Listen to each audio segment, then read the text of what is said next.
Bonjour et bienvenue à tous à Radha-Kripa Rouen. Merci d'être ici présent aujourd'hui. Donc, je vois des dévots qui sont venus de Paris. Merci beaucoup d'avoir fait tout ce chemin pour qu'on puisse s'associer avec vous. Ça nous fait un grand plaisir d'être avec vous aujourd'hui. Donc, aujourd'hui, nous allons lire un verset de la Bhagavad Gita de Srila Prabhupada, chapitre 9, verset 4. Mais avant, je vous invite à joindre vos mains et à répéter après moi. Om Namo Bhagavate Vasudevaya. Om Namo Bhagavate Vasudevaya. Om Namo Bhagavate Vasudevaya. Om Namo Bhagavate Vasudevaya. Om Namo Bhagavate Vasudevaya. Om Namo Bhagavate Vasudevaya.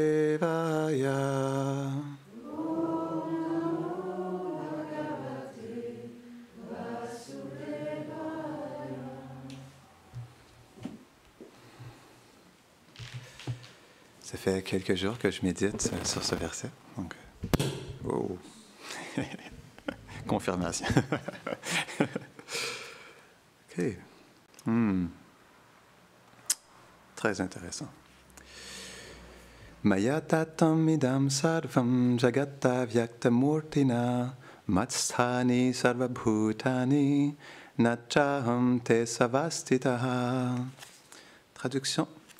Et honneur est porté par sa divine grâce ici Bhaktivedanta Swami Srila Prabhupada Ki. Jai Srila Prabhupada. Cet univers, je le pénètre tout entier dans ma forme non manifestée. Tous les êtres sont en moi, mais je ne suis pas en eux. Teneur est porté. Les sens matériels grossiers ne peuvent percevoir Dieu, la personne suprême. Le Bhakti Rasamrita Sindhu 1.2 234 l'exprime ainsi. Ata Shri Krishna Namadi na bhavet grayam indraya. Sevanmukhe hijivado swayam eva spuratyadaha. Les sens matériels ne peuvent nous permettre de comprendre ni le nom, ni les divertissements, ni la renommée, ni les autres attributs de Krishna. Le Seigneur ne se révèle qu'à celui qui, correctement guidé, le sert avec une dévotion pure.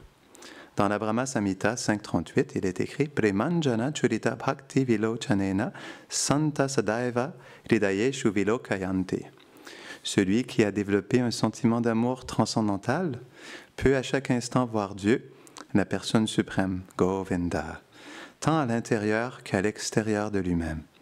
Pour le commun des hommes, donc, Dieu demeure invisible.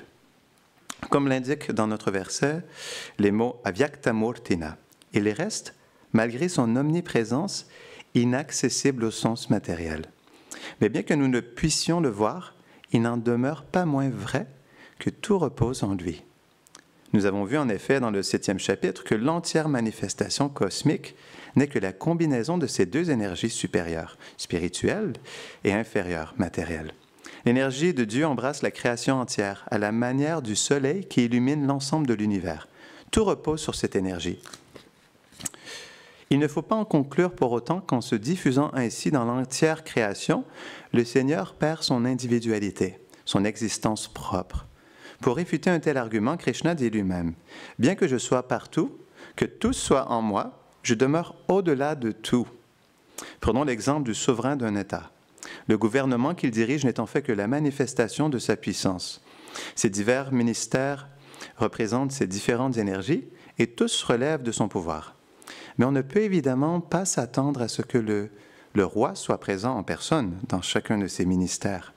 De même, tout ce que nous voyons, tout ce qui existe dans les mondes matériels, les mondes matériels et spirituels reposent sur l'énergie de Dieu, la personne suprême. La création se perd par le déploiement de ces diverses énergies et, comme l'enseigne la Bhagavad Gita, Vishtabhyaham idam kritsnam. Il est partout présent à travers ce déploiement même qui le représente. Jai. Om Gyanatimirandasya Gyanam Jara Sharakaya Chakshurun Meritam Jaina Tasmai Shri Gurave Namaha. Shri Chaitanya Manobhishtam Sthapitam Jena Bhutale Swayam Rupa Kadamayam Dadati Svapadantikam. He Krishna Karuna Sindho Dinabandho Jagatpate Gopisha Gopika Kanta Radha Kanta Namostute Tapta Kanchana Gaurangi Radhe Brindavaneshwari Vrishabhanu Sute Devi Pranamami Hare Priye Vanshakalpatarubhyashta Kripa Sindhubhya eva cha Patitanam Pavanebhyo Vaishnavebhyo Namo Namaha. Jaya Shri Krishna Chaitanya Prabhu Nityananda Shri Advaita Gadadhara Shivasadi Gaura Bhaktavrinda. Hare Krishna, Krishna Krishna, Hare Hare, Hare Rama, Rama Rama, Hare Hare. Namah Vishnu Padaya, Krishna Prasthaya Bhutale, Shrimate Bhaktivedanta Swaminiti Namine. Namaste Sarasvati Deve Gauravani Pracharine Nirvishesha Shunyavadi Pashtata Deshatarine.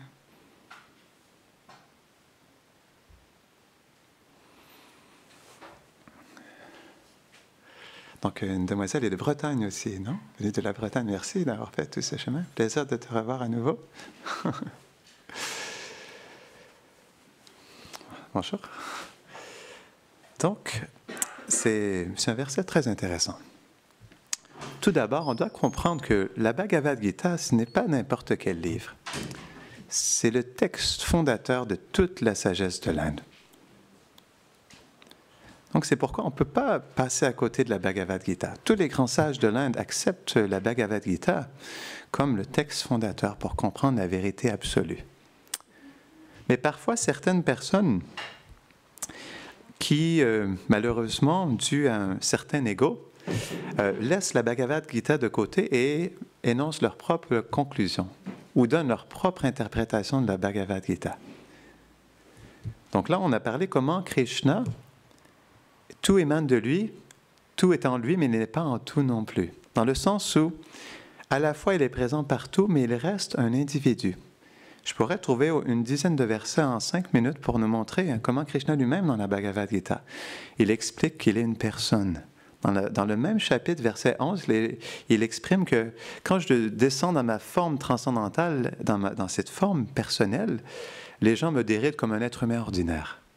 Et dans le chapitre 4, Janma Karma Chame Divyam, Krishna dit, celui qui connaît la nature de mes activités et de mes apparitions, alors il ne retournera jamais dans ce monde matériel. Il atteindra ma demeure éternelle. Donc Krishna, il exprime qu'il est une personne. Par exemple, aussi dans le 7e chapitre, il dit que toute cette création, elle tient comme des perles sur un fil. Il dit aussi, cette énergie qui est mienne, cette énergie matérielle, je suis le contrôleur de cette énergie. Cette énergie, elle est insurmontable, mais celui qui prend refuge en moi peut très facilement la surmonter. Mais qu'est-ce qui fait que parfois certaines personnes même osent dire qu'ils sont Dieu, la personne suprême? C'est un point qui est très intéressant. C'est parce que, comme l'expliquait Swamiji hier, il y a 3 aspects principaux à la vérité absolue: Brahman, Paramatma et Bhagavan. Donc Brahman, c'est cet aspect d'éternité. Ce qui veut dire que le Brahman, c'est la compréhension et la réalisation que, en fait, le divin, il est présent en chaque chose. Comme Krishna l'explique dans le chapitre 10 de la Bhagavad Gita, où il dit « Je suis la fragrance de la fleur des étendues d'eau, je suis l'océan des montagnes, je suis l'Himalaya ». Donc, il explique les vibhutis, les opulences matérielles qui émanent du Seigneur. Donc Brahman, c'est cet aspect impersonnel qui est omniprésente, omnisciente et qui est présente en chaque chose. Et qu'est-ce qui fait qu'une personne, dans son expérience spirituelle, se dit être Dieu? C'est parce que quand on fait l'expérience du Brahman, il y a une expérience où on se sent un avec le divin, avec la vérité absolue. Et dans cette unité, on a ce sentiment, cette expérience de perdre notre individualité. Et pourtant, Krishna, il dit, dans le chapitre 13, verset 34, que les âmes spirituelles que nous sommes sont des parcelles de lui-même. Et dans le chapitre 2, verset 12, il dit, « Jamais il n'y a eu de temps où toi, ô Arjuna, n'a pas existé dans le passé, dans le présent et le futur, ainsi que tous ces rois. Mais la différence, c'est que toi, tu ne te souviens pas de tes vies passées, mais moi, je m'en souviens. » Et donc, dans ça, on voit aussi qu'il y a une continuité et Krishna, elle est toujours présent. Mais encore une fois, qu'est-ce qui fait qu'une personne ose dire qu'elle est Dieu? C'est parce que dans cette expérience du Brahman, où on se sent un avec la création, un avec Brahman, il y a ce sentiment de perdre notre individualité. Dans le sens où on a une individualité temporaire qu'on souhaite laisser, parce qu'on conçoit dans notre expérience personnelle que cette individualité, elle n'est pas nôtre, parce que c'est quelque chose qu'on doit laisser derrière nous lorsqu'on quitte le corps. Et c'est pourquoi dans la recherche spirituelle, à un moment donné, il y a besoin d'une négation de notre individualité, parce qu'on est en contact avec quelque chose qui n'est pas notre vraie réalité. On est l'âme dans une expérience humaine. Et c'est pourquoi, à un moment donné, il y a ce besoin d'être dans la négation de tout cet aspect personnel dans cette vie. D'être une personne, d'être dans un corps, d'avoir des sentiments, de vivre des expériences. Parce qu'on associe ça avec cet aspect temporaire. Mais ça ne change pas le fait que nous sommes toujours une âme spirituelle, individuelle, éternelle, et que Krishna, lui aussi, reste une personne. C'est juste dans notre expérience, à un moment donné, c'est le processus, ou plutôt le plein éveil spirituel, c'est quelque chose qui est graduel, et on passe à travers différentes étapes. Mais qu'est-ce qui fait aussi que l'être a autant besoin d'être dans cet aspect qu'il n'y a que Dieu, ce qu'on appelle la neutralité, Shanta, c'est qu'à la base, comme l'explique Bhaktivinoda Thakur dans le Jaiva Dharma, à la base, l'âme individuelle, elle émane de la Jiva Shakti, mais cette Jiva Shakti, elle se situe dans la région Karana, qui entre la création matérielle et la création spirituelle. Et donc, à la base, l'âme, elle est, Bhaktivinoda Thakur explique, dans un sentiment de neutralité, où il n'a pas encore pleinement conscience de sa relation avec Krishna, ce qui fait en sorte qu'il y a une neutralité qui est là, et il y a juste une expérience de l'éternité de Brahman. L'expérience d'être un avec le tout, la vérité. Et dans ça, l'âme individuelle n'est pas encore consciente de sa pleine expression d'amour envers le divin. Ce qui fait que lorsqu'elle vient ici, comme il y a toujours cette expérience de la neutralité, la seule expérience qu'on a fait avant, c'était l'expérience de la neutralité, on revient de ça. Et du coup, naturellement, quand on s'éveille spirituellement, on revient tout de suite à cette neutralité. Et la neutralité, elle est importante dans le sens où ça nous permet d'être au point zéro pour qu'on puisse aller de l'avant vers l'éveil de notre identité éternelle. Et donc, ce cheminement, il est important. Mais à un moment donné, il y a le côté actif aussi. Il n'y a pas juste le passif ou le neutre. Et l'actif, c'est quoi? Krishna, il dit dans le chapitre 3, verset 5, que l'âme, elle ne cesse jamais d'agir même un instant. C'est pourquoi on est tellement actif avec ce corps, parce que c'est la nature de l'âme d'agir à chaque instant. Et donc, c'est pourquoi c'est naturel pour nous d'être dans l'action, de faire des choses, parce que c'est la nature propre de l'être. Donc, on revient à ce point du sentiment de vouloir être Dieu. Il y a une chose qui est présente aussi, c'est que dans le fait de se dire être Dieu, certains spiritualistes, dans leur expérience du Brahman, disent que « je suis Dieu, tu es Dieu, nous sommes tous des dieux ».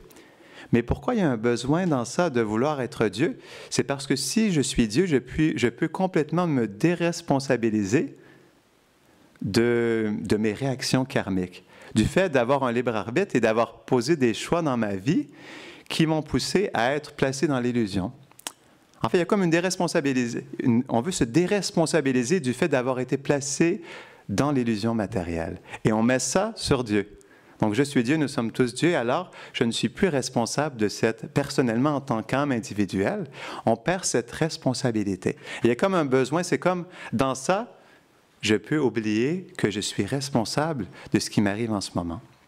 Et il y a cette, je dirais, dans la spiritualité de l'Inde, il y a différents courants, mais il y a le courant qu'on appelle le Vedanta. Donc, le Vedanta, c'est ce courant qui est basé sur la Bhagavad Gita et explique comment la vérité absolue, elle est à la fois un et différente de tout ce qui l'entoure, de toute sa création.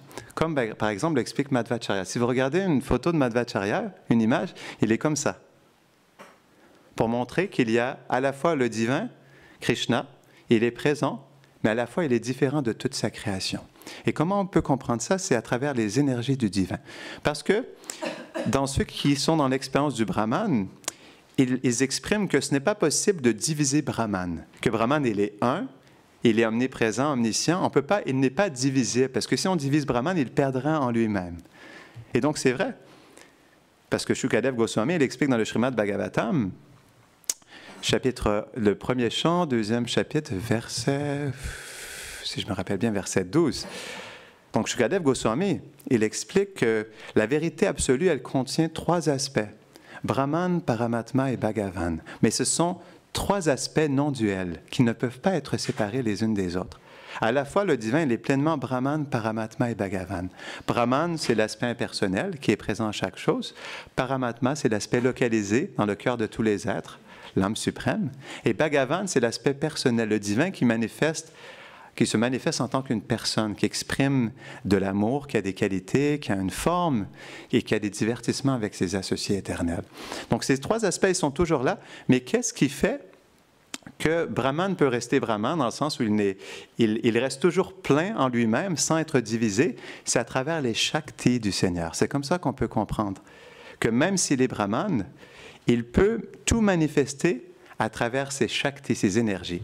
Donc, par exemple, la Jiva Shakti que nous sommes. Bhaktivinoda Thakur, il explique ça encore une fois dans le Java Dharma. Nous sommes la Jiva Shakti. Ce qui veut dire que nous sommes une énergie de Krishna. Donc, cette Jiva Shakti, elle manifeste toutes les parcelles atomiques spirituelles que nous sommes. Tous les petits Jivas qui sont intégrés dans la matrix matérielle en ce moment où nous parlons. Nous sommes tous intégrés. Nous sommes le petit Jiva dans la région sacrée du cœur qui est présent et qui fait l'expérience de ce corps et de la vie dans ce monde. Et donc, encore une fois, qu'est-ce qui fait que parfois certains êtres osent dire qu'ils sont Dieu, la personne qu'ils sont Dieu, et que par moi, tu peux tout atteindre? C'est parce que, comme on expliquait tout à l'heure, il y a comme un besoin. Donc, si je peux oublier l'aspect individuel petit que je suis. Donc, si je suis Dieu, je suis tout, et par moi, tu peux tout atteindre. Certains disent, par moi, tu peux atteindre Jésus, par moi, tu peux atteindre Krishna, tu peux atteindre n'importe qui, parce que je suis Dieu. Donc, tu es Dieu, mais comme moi aussi, je suis Dieu, à travers moi, tu peux tout atteindre. Et il y a un danger dans ça. Il y a un danger. Parce qu'à travers ça, l'être qui est influencé par le faux ego se croit être la source de tout, et ose dire qu'à travers moi, tu peux atteindre n'importe qui, n'importe quelle personnalité. Tu peux atteindre Vishnu, Shiva, Parvati, Krishna, Jésus-Christ. Et dans ça, il y a une confusion parce que c'est comme, en fait, ça devient léger, dans le sens où on s'approprie trop facilement le fait de dire que nous sommes Dieu, tandis que nous sommes nous-mêmes illusionnés par l'énergie matérielle. Donc, comment est-ce qu'on peut dire que nous sommes Dieu, la personne suprême? Et donc, le point, c'est que, aussi dans ça, on dit que nous sommes Dieu, mais je suis Dieu, mais je suis recouvert par une énergie qui fait en sorte que je rêve d'être un corps dans ce monde et d'avoir une expérience personnelle et tout. Mais ce serait comme limiter Dieu aussi de dire que Dieu, qui est la source de tout, il peut être influencé par Maya, l'illusion. Et donc, comment est-ce qu'on peut dire que la vérité absolue peut être minimisée par une illusion qui la place dans un rêve? Et donc, c'est pourquoi, en réalité, c'est encore une fois pour se déresponsabiliser du fait que nous-mêmes sommes nous-mêmes placés dans l'illusion et que nous avons ce libre arbitre soit de rester dans l'illusion ou soit, par le fait de prendre refuge du divin, de pouvoir justement s'émanciper de cette influence des modes de la nature, de l'énergie matérielle. Et donc, c'est quelque chose de très important. Parce que dans ça, il y a un piège. Srila Prabhupada, il explique ça. C'est le dernier piège de l'illusion qui nous pousse à croire que nous sommes Dieu, que je suis la source de tout. Et dans ça, il y a une opportunité pour une personne qui se proclame être Dieu d'avoir des disciples, d'avoir du pouvoir, comme par exemple, on voit en Inde, plusieurs personnes se disent être Dieu. Certaines personnes disent être Krishna, Vishnu, l'avatar descendu. Et dans ça, malheureusement, ça fait en sorte que la personne elle-même, elle se trompe, parce qu'elle se pense être la source de tout, mais elle triche les autres personnes aussi. Elle ne permet pas aux autres personnes de pleinement se connecter avec Krishna, l'aspect personnel suprême du divin. Et dans ça, il y a un danger, parce qu'on s'écarte de cette vérité, et aussi, on ne peut pas pleinement vivre l'expérience d'être une âme spirituelle. Il y a un autre point dans ça, c'est que comme l'âme, elle est 1/10,000e la pointe de cheveux, elle est un atome spirituel, il y a comme une... Parfois, pour l'âme conditionnée, il y a ce sentiment de petitesse où on veut penser qu'on est le tout. C'est une autre raison aussi pourquoi une personne veut proclamer être Dieu, la personne suprême. Parce que comme nous sommes tout petits, il y a un complexe d'infériorité au niveau de l'âme conditionnée qui lui pousse à vouloir accepter et proclamer qu'elle est le tout entier. C'est une autre raison aussi. Mais Krishna, pourtant, comme on expliquait, le texte fondateur de toute la sagesse de l'Inde qui est là depuis 5000 ans, avant tous les sages qui étaient présents depuis les 50 dernières années, les 500 dernières années, la Bhagavad Gita, c'est là depuis 5000 ans. C'est le texte fondateur, c'est la conclusion de toutes les écritures védiques. Et donc, Krishna, il met les choses au clair, il met les points sur les i. C'est pourquoi on doit lire la Bhagavad Gita. Mais on doit la lire, parce qu'il y a plusieurs traductions de la Bhagavad Gita aujourd'hui. Mais on doit la lire de quelqu'un qui a réalisé Krishna, qui comprend la nature de Krishna, et qui comprend sa position en lien avec Krishna aussi, qui accepte Krishna comme la personne suprême. Parce que, pourtant, Krishna dit lui-même, « Je suis la personne suprême, il n'y a rien au-delà de moi, je suis la source du Brahman. » Est-ce qu'il y a quelque chose de pas plus clair que ça? Krishna dit, « Je suis la source du Brahman. » Donc, la conclusion, elle est déjà là. Ça, c'est quelque chose d'authentique. Krishna lui-même, en personne, dans toute sa splendeur, nous décrit quelle est réellement la nature des choses. Donc, c'est de Krishna qu'on doit prendre autorité, pas de notre propre mental. Le problème dans le Kali Yuga, dans l'ère dans laquelle nous vivons, c'est quoi notre autorité première? C'est notre mental. Le Bhagavatam explique ça, notre mental. Et dans notre mental et notre faux ego, on peut s'imaginer tellement de choses. On peut facilement dire « je suis Dieu ». À travers moi, tu peux atteindre qui tu veux. Mais c'est trop léger de dire ça. Comment on peut se permettre de dire ça tandis que Krishna, il met les choses au clair dans la Bhagavad Gita? Donc, c'est pourquoi on doit faire attention. Pourquoi? Parce que l'âme conditionnée par ce corps, il a 4 défauts qui nous jouent des mauvais tours. Premier, on a des sens imparfaits. Par exemple, la lumière est fermée, ou je marche dans la forêt la nuit, il n'y a aucune lumière, et là, je marche sur je pense qu'il est un serpent, mais quand le soleil se lève, c'était tout simplement une corde, mais qui avait un peu la forme du serpent. Donc, nos sens sont imparfaits. Et c'est pourquoi, parce que nos sens sont imparfaits, on a tendance à commettre des erreurs sur notre perception de la réalité. Et à cause de ça, ces erreurs nous placent dans l'illusion de ce qui est réellement. Et, la cerise sur le sundae, nous avons une tendance à nous tricher nous-mêmes ou à tricher les autres.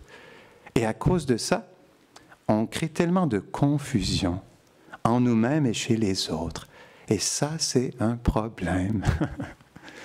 Donc, pourquoi ne pas juste accepter les choses telles qu'elles sont? C'est pourquoi Prabhupada il appelait ça la Bhagavad Gita telle qu'elle est. Quelqu'un avait écrit la Bhagavad Gita telle qu'elle était, parce qu'elle n'est plus aujourd'hui.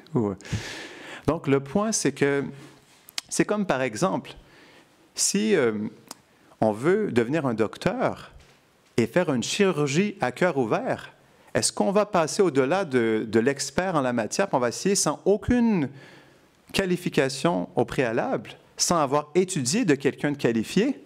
Est-ce qu'on peut oser dire qu'on va être capable de faire une opération à cœur ouvert? Je regardais quand j'étais dans l'avion, il y avait un film qui passait, c'était un chirurgien qui enlevait les tumeurs au cerveau. C'est tellement précis, c'est super dangereux. Donc, comment est-ce qu'on peut dire que non, ben écoute, moi, dans mon autorité suprême que je suis, parce que je suis Dieu, j'ose dire que je comprends tout et que les choses peuvent être comme ça et que c'est comme ça que ça se passe. Et souvent, c'est intéressant, les personnes qui parlent comme ça, ils rejettent la Bhagavad Gita. Je ne dirais pas les noms, mais une personne qui est bien connue, Il dit non, pas besoin de la Bhagavad Gita. De toute façon, c'était il y a 5000 ans, donc ça, c'est passé date.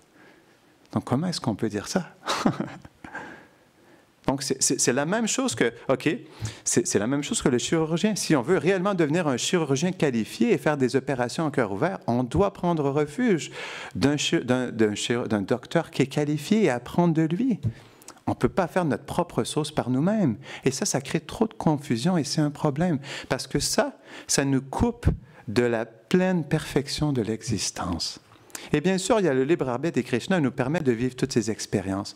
Mais c'est important de comprendre, à travers la Bhagavad Gita, quelles sont réellement la nature de l'âme, parce que Krishna le dit dans plusieurs versets. Et ce qui est intéressant, c'est encore une fois, ceux qui parfois même utilisent la Bhagavad Gita, ils vont prendre que quelques versets, mais ils vont oublier les autres versets qui expliquent que Krishna est une personne. Ils vont prendre que 3-4 versets, ils vont isoler ces versets qui amènent un aspect plus impersonnel de l'absolu, mais ils vont éviter de parler de comment Krishna a dit lui-même que je suis une personne, que je suis la source du Brahman, qu'il n'y a rien au-delà de moi, que tout tient sur un fil, et je suis le contrôleur de toutes ces énergies. Et donc, c'est pourquoi, par exemple, même aussi dans la Bhagavad Gita, on ne peut pas prendre 3-4 versets, isoler et rejeter le reste. Ce n'est pas possible. On doit prendre la Bhagavad Gita dans son intégralité. Il y a 700 versets, on ne peut pas en enlever un et faire notre propre sauce. Sans ça, ça devient n'importe quoi. Et donc, c'est pourquoi il y a ce principe d'autorité. Comme on voit dans n'importe quel aspect de la société, si on veut devenir un musicien qualifié, on doit apprendre de quelqu'un de qualifié. Eh bien, si on veut devenir un dévot qualifié, on doit apprendre de Vaishnav, de dévots qui sont qualifiés et qui ont réalisé Krishna. Sans ça, on ne pourra jamais comprendre la conclusion de Krishna dans la Bhagavad Gita. Krishna a dit, c'est vraiment intéressant, j'aurais envie de vous citer 50 versets, un après l'autre, mais là, le temps nous manque. Mais il y a un petit verset que je trouve très intéressant, que je vais vous partager. C'est vers la fin de la Bhagavad Gita, Krishna a dit, et ça, c'est quelque chose qu'on ne devrait jamais oublier, si tu deviens conscient de moi, tu franchiras par ma grâce tous les obstacles de l'existence conditionnée. Si, toutefois, ne m'écoutant pas, tu n'agis pas dans une telle conscience, mais sous l'empire du faux ego, tu seras perdu. Et donc, Krishna, la conclusion de la Bhagavad Gita, c'est quoi? Sarva dharman parityaja mamekam sharanam vraja hanvam sarva papebhyo moksha yeshyamima suchaha. Donc, Krishna, elle explique, laisse là toute forme de pratique religieuse et abandonne-toi simplement à moi. Je te délivrerai de toutes les suites de tes fautes, n'aie nulle crainte. Et dans le verset précédent, il dit, pense toujours à moi, deviens mon dévot, offre-moi ton hommage et voue-moi ton adoration et tu viendras à moi assurément. Je te le promets car tu es mon ami très cher. Donc là, il n'y a pas plus personnel que ça. Donc comment ça se fait que les gens n'arrivent pas à comprendre? C'est pourquoi on ne peut pas lire juste n'importe quel Bhagavad Gita. Il y a ce qu'on appelle le principe de la filiation spirituelle. Krishna lui-même, encore une fois, dans le 4e chapitre de la Bhagavad Gita, verset 2, il dit que moi-même, qui suis la cause, qui suis la source, l'origine de cette connaissance transcendantale, je l'ai partagée à Vivashvan, qui ensuite l'a partagée à Ikshvaku, ainsi de suite.